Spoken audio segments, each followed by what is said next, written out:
The first time I noticed something was wrong, I was still half a mile from the cabin, windows down, letting the cold mountain air slap me awake after the long drive from the city. That was when I heard it.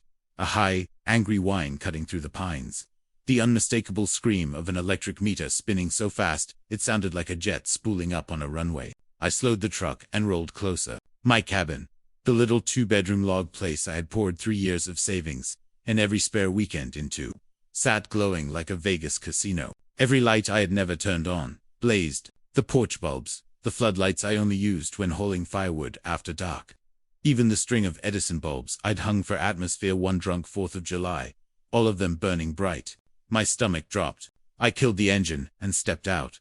That was when I saw the cord. It was thick, industrial orange, the kind contractors use for concrete saws, and it came straight out of the exterior outlet beneath my porch railing. From there it snaked across the boards, dropped off the edge, and disappeared into the dark trees, like a fuse leading to a bomb. I followed it with my flashlight until the beam swallowed it up somewhere downhill. Whoever, by the weight of the thing, the slight warmth still coming off the plastic sheath, told me everything. Someone was pulling hundreds of dollars of my electricity, right under my nose, while I was 2 hours away, slaving over blueprints and deadlines. I am, by trade, and by curse, an electrical engineer. I notice things. I notice when a breaker feels slightly warm. I notice when the meter disc blurs instead of ticking. And I definitely notice when someone has been using my vacation cabin like a private power plant. I did what any reasonable person would do first. I went inside, threw every breaker to OFF, and walked back out. The cabin plunged into darkness. The silence should have been total. Instead, the meter kept screaming. That was the moment the anger switched from simmer to boil. Someone was tapped directly into the load side of the meter, bypassing every breaker, every rule, every shred of decency.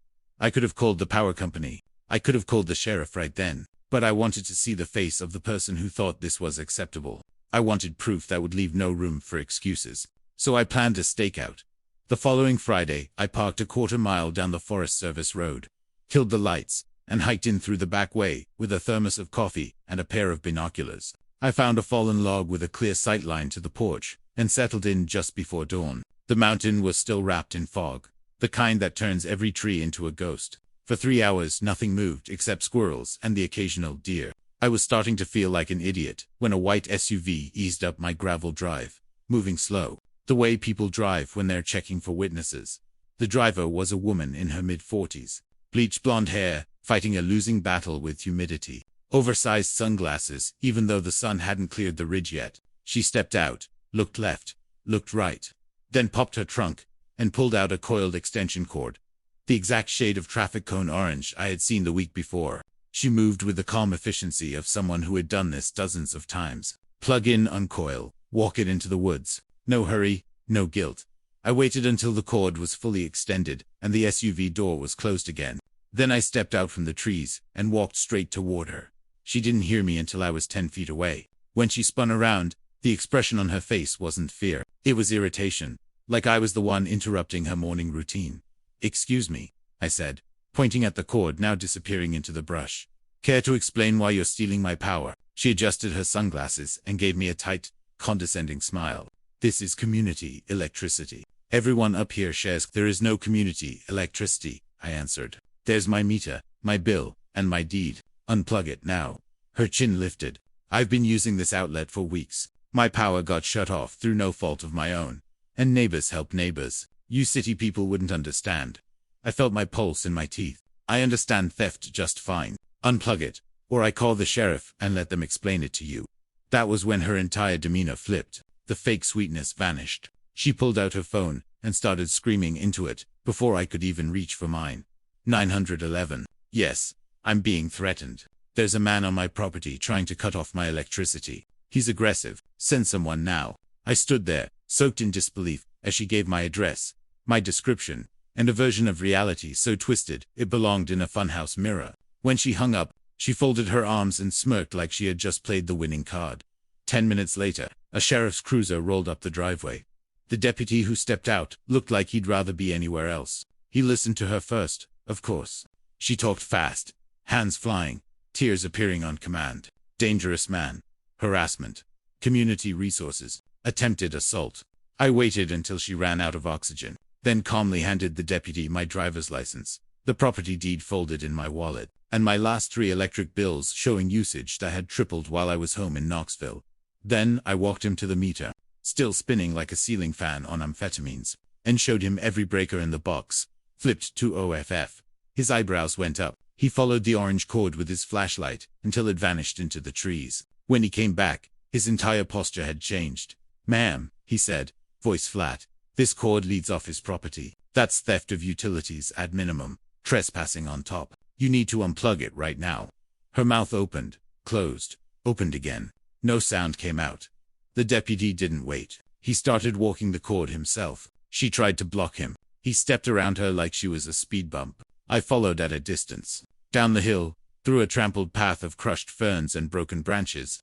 The cord ended at a sagging single-wide trailer, wrapped in peeling aluminum siding. The cord ran straight through an open window. Inside, every light blazed. A window AC unit rattled. A space heater glowed cherry red, and a flat screen the size of a billboard blared some shopping channel. The deputy took one look, sighed the sigh of a man whose coffee was getting cold, and turned to her. "Ma'am, pack a toothbrush. You're coming with us." She started screaming again, something about rights and lawsuits, and how everyone was against her. The deputy didn't argue. He just read her rights, while his partner guided her arms behind her back. The cuffs clicked. The orange cord got yanked out of my outlet and left in a heap on my porch like a dead snake. As the cruiser rolled away with her in the back seat, still yelling through the window, I stood on my porch and listened to the meter slow to a sane, quiet tick. For the first time in months, the mountain felt like it belonged to me again. I thought that was the end of it. I was wrong. The peace lasted exactly 4 days. On the 5th day, I came up after work to open the windows and air the place out. The second I stepped onto the porch, I knew something had been moved. The orange cord was gone. In its place lay a new one. Heavy-duty green this time, neatly coiled like nothing had happened. Someone had been back while I was gone. I killed the main breaker again. The meter slowed, but not all the way. Someone was still drawing a small load. I followed the green cord this time. It took a different route, uphill instead of down, and disappeared behind a stand of rhododendron. I didn't go farther. I had a feeling. I already knew whose porch it ended on. Night I mounted the first trail camera. The next morning, the footage showed a hooded figure at 2:14 a.m., standing just inside the tree line, staring at my dark cabin for 3 full minutes, before melting back into the woods. The build was heavier than the woman, shoulders too wide. That meant family, or a friend, or someone she'd convinced to play enforcer. I forwarded the clip to the sheriff's detective handling the case, and thought, that would be enough to keep things quiet. WASN single quotes. 2 days later, I got the first phone call. Blocked number. A man's voice, low and gravel rough. "You need to drop the charges, city boy. Karen's got kids. You're ruining lives." I hung up.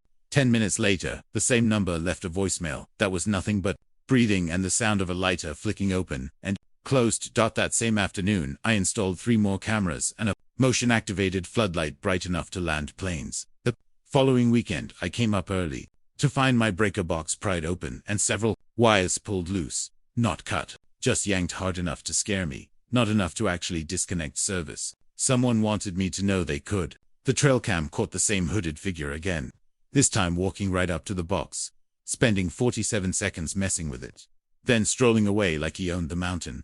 I called Detective Harris. He came out himself that evening. After watching the footage, he rubbed the bridge of his nose the way cops do when they realize a simple theft case just grew new heads. Karen made bail the same day. He told me her brother Joey posted it. Joey's got a rap sheet longer than my arm, mostly bar fights and petty theft. Nothing heavy. But he's the kind who thinks fists solve problems. I asked the obvious question. Can you arrest him for this? Not yet. Hoodie, no clear face, but we're watching. Watching wasn't enough anymore. That night I didn't sleep. I sat in the dark living room with the curtains cracked just enough to see the porch. A fresh pot of coffee, going cold on the table. Around 1 in the morning the floodlights snapped on. The camera chirped. I eased to the window. Joey stood in the middle of my yard, hood down this time, glaring at the cabin like he could burn it down with his eyes. He had a crowbar in one hand. He tapped it against his palm 3 times, then pointed it straight at the front door, and mouthed something I couldn't hear. Then he turned and walked away. I saved the video, emailed it to Harris, and started making a list of every neighbor I'd met since buying the place. If this was turning into a war, I needed to know who was on which side. The next morning, an older man I knew only as Randall came limping up the driveway, leaning on a hickory cane. He'd lived on the ridge 40 years, raised 3 kids in a house he built himself, and knew every trail, feud, and graveyard within 20 miles. He refused coffee, got straight to the point. Word is, Karen and Joey are telling anyone who'll listen that you're some kind of city bully, trying to run decent mountain folk off their land. They're asking for signatures on a petition to have you investigated for harassment. I laughed. Couldn't help it. Randall didn't. Some of the newer owners are scared. They don't know you. They only know her version. And Joey's been flashing that crowbar around like it's a hall pass. He paused, looked me dead in the eye. You keep every camera rolling, son, and you don't open that door for anybody you don't know after dark. This ain't over. He left as quietly as he came. I watched him disappear down the trail and felt the mountain shift under me. It wasn't just my cabin anymore. It was principle. It was the line between mine and theirs, and they were determined to erase it. The campaign of intimidation lasted 2 weeks. Unsigned notes appeared under my wiper blades. My mailbox was bashed in with something heavy. One morning I found all 4 of my truck tires slashed. Neat, deliberate cuts that cost me $1,200 and half a day in town. Every incident went straight to Detective Harris. Every video, every photo, every slashed tire, documented and dated. I stopped reacting outwardly. Inside, I was a furnace. Then came the text messages. Unknown numbers, always at night. You should have left it alone. We know when you come and go. Accidents happen on mountain roads. I forwarded everyone. The neighbors began to choose sides. Some avoided eye contact when we passed on the dirt road. Others started waving again. A few stopped by with casseroles and quiet offers of help if things got out of hand. Randall became a regular fixture, checking in every couple of days, bringing venison stew and updates from the grapevine. The breaking point came on a Friday in late October. I'd spent the day in town buying more cameras and a louder alarm system. I got back just after dusk. The moment I turned into the driveway, I saw Joey's dented silver pickup parked sideways across it, blocking me in. He leaned against the hood, arms crossed, smirking like a man who thought he'd finally cornered his prey. I stopped 20 feet away, left the engine running, headlights pinning him in twin beams.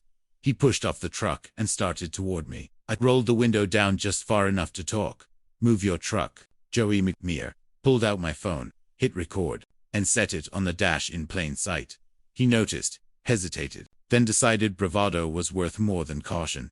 You're gonna drop those charges tonight, he said, voice carrying easily over the engine noise. You're gonna call the sheriff and tell them it was all a misunderstanding. Then maybe we forget this ever happened. Move your truck, I repeated. He took another step, close enough now that I could see the red in his eyes, smell the beer on his breath. Or what? Tough guy. You gonna cry to the cops again? I didn't answer. I just let the camera roll. He slapped the hood of my truck hard enough to rock it. Answer me. Headlights swept across us from behind. Another vehicle coming up the drive. Joey turned, annoyed. The car stopped. A woman got out, one of the newer owners from up the ridge. Anna. She took one look at the scene and pulled out her own phone. Joey, she called, voice shaking but loud. I'm recording too, and I already called the sheriff. They're 2 minutes out. Something flickered across his face. Uncertainty, maybe the first taste of consequence. Sirens in the distance made it real. He spat on the ground, climbed back into his truck, and peeled out. Gravel flying like shrapnel. Anna waited with me until the cruiser arrived. Detective Harris stepped out this time. No uniformed deputy. Just him in plain clothes, and a look that said he was done asking nicely. We showed him both videos. He watched without comment, then looked at me.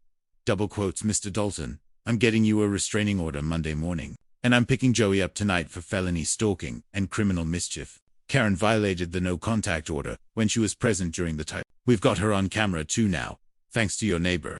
He nodded toward Anna. She lifted her chin, scared but proud. For the first time in weeks. I slept through the night.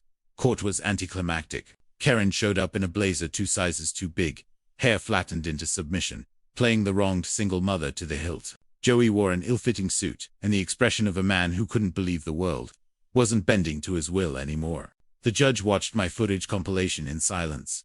The original theft, the midnight visits, the crowbar, the truck-blocking confrontation, the slashed tires.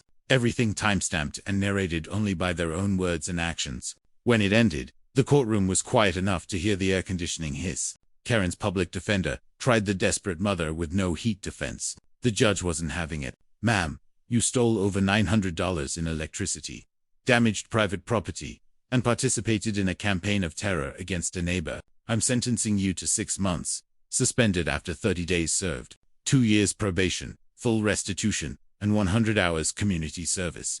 Joey got 90 days straight for felony stalking, plus the tire damage. The look he shot me when they cuffed him was pure poison. But the fight had gone out of it. Afterward, neighbors I barely knew shook my hand in the hallway. Some apologized for believing Karen's lies at first. Others just said, "Welcome to the Ridge."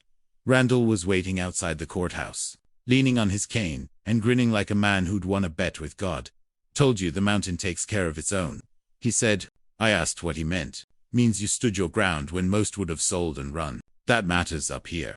3 months later, the restitution check arrived, every penny, along with a court-ordered letter of apology neither of them could have written without a gun to their heads. I framed it next to the deed. The cabin never felt sweeter. I added solar panels, just because I could, and a gate across the driveway that locks with a keypad only I know the code to. The trail cameras are still there, but now they mostly catch deer, bears, and the occasional lost hiker who waves when they realize they're on film. Some nights I sit on the porch with a glass of bourbon and listen to the quiet I almost lost. The meter ticks slow and honest. The stars press down so close you can almost touch them. And somewhere far down the ridge, an orange extension cord lies buried under leaves and regret, turning slowly back into the earth. Peace isn't the absence of trouble. It's what you're willing to defend when trouble comes knocking. And trouble learned the hard way. This mountain has new rules now, and my name is on them.